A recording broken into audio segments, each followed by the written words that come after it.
A Polícia Federal deflagrou nesta sexta-feira a primeira fase da Operação Lesa Pátria, que mira financiadores e participantes desses mesmos atos terroristas que nós estamos falando aqui, ocorridos no dia 8 de janeiro. A ação foi ordenada pelo Supremo Tribunal Federal, que expediu 8 mandados de prisão preventiva e 16 de busca e apreensão. As ordens são cumpridas no Distrito Federal e nos estados de São Paulo, Rio de Janeiro, Minas Gerais, Goiás e Mato Grosso do Sul. Até o momento, 5 alvos tinham sido presos. A produção do RN Opinião conseguiu apurar a identificação de 4 deles. Vamos aos nomes: Ramiro Alves da Rocha Cruz Júnior, conhecido como Ramiro dos Caminhoneiros, Randolfo Antônio Dias, Renan Silva Sena e Soraya Bakhchiotti.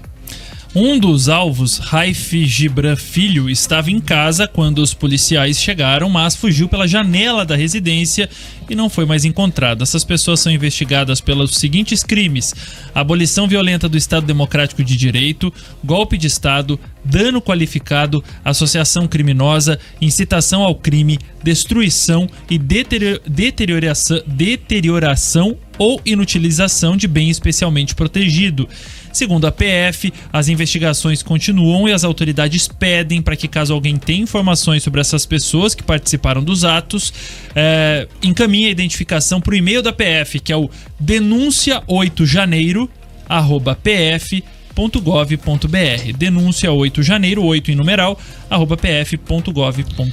Então, e portanto, é importante que essas pessoas sejam mesmo identificadas e punidas de acordo com suas responsabilidades, até para separar, né, o joio do trigo e até para que também se pare de colocar tudo na mesma conta. Já falei aqui várias vezes, o que aconteceu lá foi um subgrupo de um grupo de radicais que fizeram o que não deviam, ponto, né? Você não pode qualificar todo mundo que de alguma forma não votou no Lula ou faz alguma crítica ao governo federal atual como vândalo, como terrorista e como algo do tipo. E tão importante quanto identificar e punir essas pessoas, também temos que entender quem se omitiu. Trouxemos a notícia ali anterior falando do Ibanez Rocha, mas ainda acho que falta explicar a participação de autoridades do governo federal neste caso. A ABIN avisou que ia ter a invasão. Mesmo assim, o GSI dispensou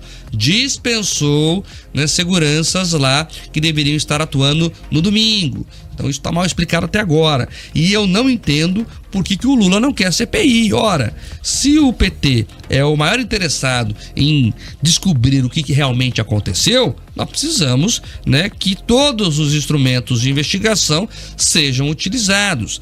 Eu concordo e sempre defendi que a CPI é um palancão político, né, que vai servir ali para muita gente se aparecer, mas nesse caso específico, talvez ela seja necessária até para que a investigação tenha os dois lados. É um negócio meio maluco, mas é importante explicar isso, né? Porque tem que ter o lado firme, né? Os dois lados têm que ser firmes.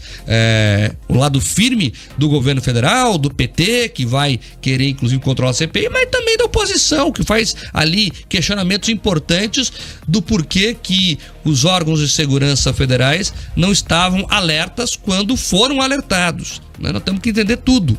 Então, nesse caso, eu acho que a CPI seria interessante, mas o Lula já falou que não quer, já mandou inclusive o líder do governo dele, que é o Zeca Dirceu, que é do PT aqui do Paraná, dizer que não vai apoiar a CPI. Porque a CPI é aquilo, escola.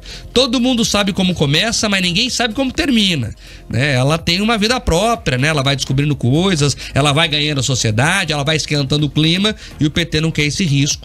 Eu não sei por quê.